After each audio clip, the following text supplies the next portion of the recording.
Reverendíssimo diácono, caros filhos, enquanto o Senhor não vier em vossa glória, dos seus discípulos, uns peregrinam sobre a terra, outros, passada esta vida, são purificados, outros, finalmente, são glorificados e contemplam Deus uno e trino como Ele é. Caros, é necessário olhar aquilo que o Senhor vem nos mostrar. A cada ano Ele faz o mesmo, para que possamos ir aprofundando. E chegado este tempo final, já do tempo civil e também do ano litúrgico, o Senhor começa a nos mostrar o não aqui e o agora, mas o findar deste tempo e um olhar para a eternidade. E assim nos levar a meditar sobre a realidade eterna e sempre nova.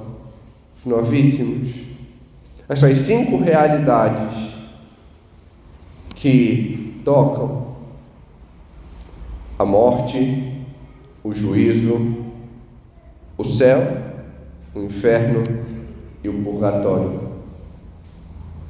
Aquilo que está diante de nós como caminho de escolha. E é necessário olhar todo este contexto e ver como este próprio mês já se inicia neste contemplar a nossa meta, que é o céu. E assim o mês se inicia, literalmente, não transferindo mais a data, afinal de contas, celebramos no próprio dia 1º, ontem, a solenidade de todos os santos. E temos isso diante de nós. Esta grande solenidade que nos faz ver aqueles que corresponderam a Deus e, como apresenta a Lumen Gentium, seu ponto 49, já gozam da bem-aventurança. Contemplam a Deus face a face. Mas hoje contemplamos uma outra realidade, o purgatório. Mas para entendermos que realidade é essa, é necessário entendermos todo um contexto. Em primeiro lugar, o que é a morte? Para alguns que são estritamente materialistas e para o qual somente aqui importa e vivem somente para esta realidade, a morte é um ponto final porque acabou. Mas o homem não é um pedaço de carne. O homem tem um sentido eterno. É dotado de corpo e alma. E o que é a morte? A separação de ambos. Mas a carne não é um sentido desprezível. Colocando justamente no grau oposto, o que interessa é a alma. Ambos. Porque haverá ressurreição. O Senhor não fica reciclando, colocando cada coisa de alma, cada hora em um lugar diferente. E é isso que vemos no Evangelho. Esse sentido já prefigurativo, onde o Senhor ressuscita aquele rapaz. Iremos ressuscitar, mas tem essa realidade, essa separação. E diante deste aguardo, até que o Senhor volte em sua glória.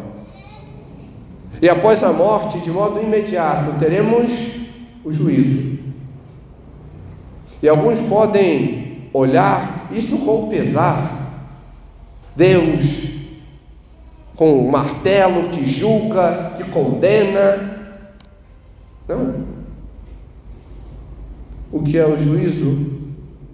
É o vermos a nossa resposta diante daquela que é a grande prova da pergunta que fora feita no início da nossa vida e que devemos expressar o que escrevemos ao final.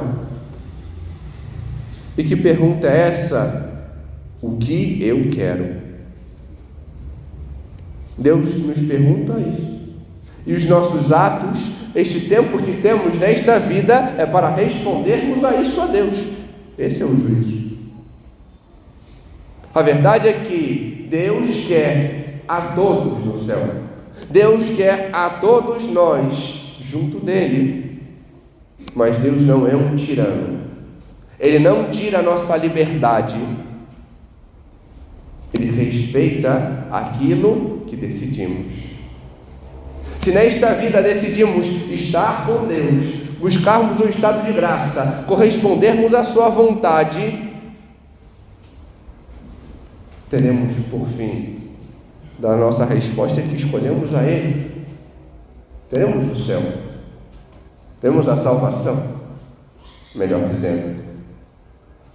No entanto, aqueles que durante a sua vida viveram como se Deus não existisse, buscaram as suas vontades, o seu querer, não quiseram ouvir a Deus, mas voltar-se a um si, o que eu quero, a minha vontade, os meus gostos.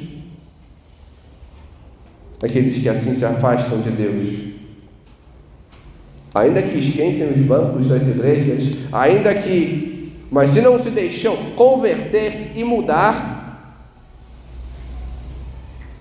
e assim vivem em pecado, e assim vivem na superficialidade, e dão esta resposta para o Senhor, ainda aquele que está junto, Ele respeita. E a estes se voltam à perdição.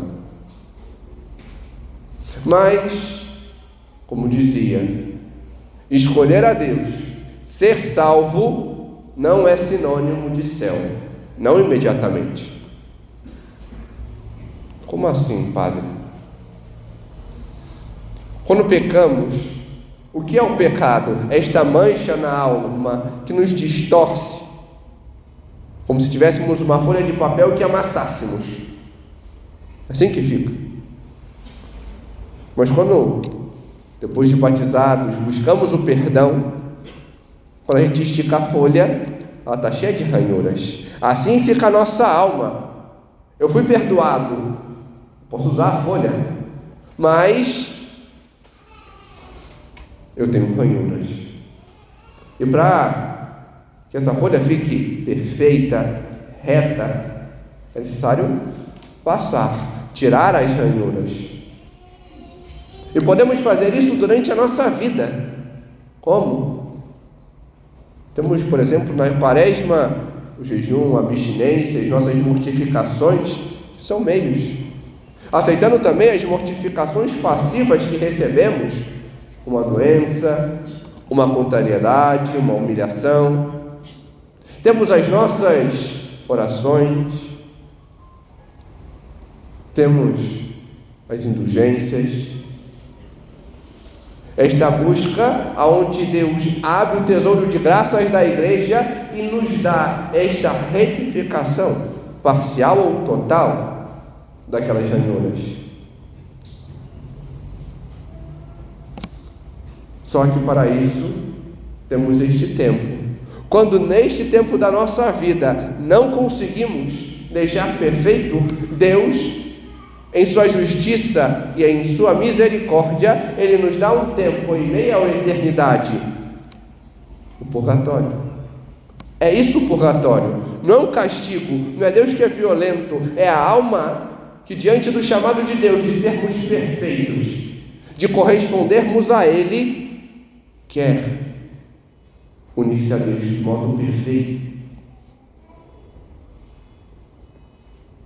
A teologia espiritual tem uma área que é a teologia esponsal.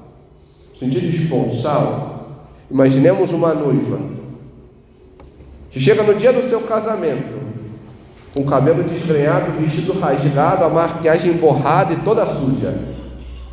Que mulher gostaria de se casar assim? Nenhuma. A nossa alma chega assim, quando não está plenamente purificada, e pede este tempo para restituir-se. É este sinal da bondade de Deus, porque diante da perfeição, deste amor que Deus nos dá, queremos isso, unir-nos a Ele também, deste modo. E assim devemos buscar. Mas o tempo do purgatório, ele é um tempo onde nós não podemos mais fazer nada. Se em vida podemos buscar esta purificação, no purgatório não. É meramente passivo. Mas outros podem ajudar.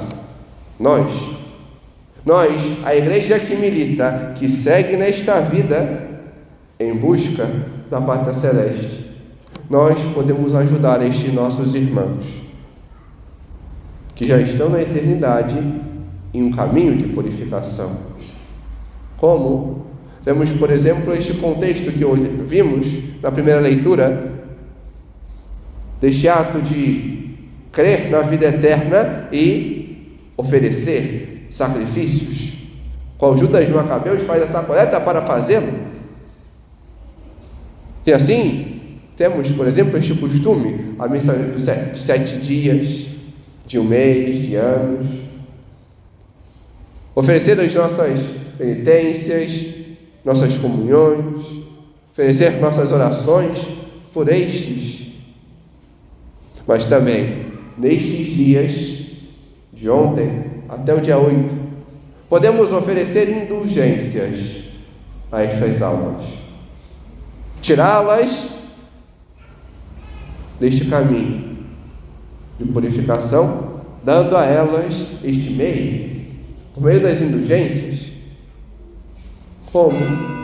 Lucramos estas indulgências indo, visitando o cemitério, rezando por elas, mas participando da Santa Missa, comungando, rezando nas intenções do Romano Pontífice. Também visitando um oratório, uma igreja, comungando e rezando por elas. Estas penitências são atributivas. Lucramos não para nós, mas para outros.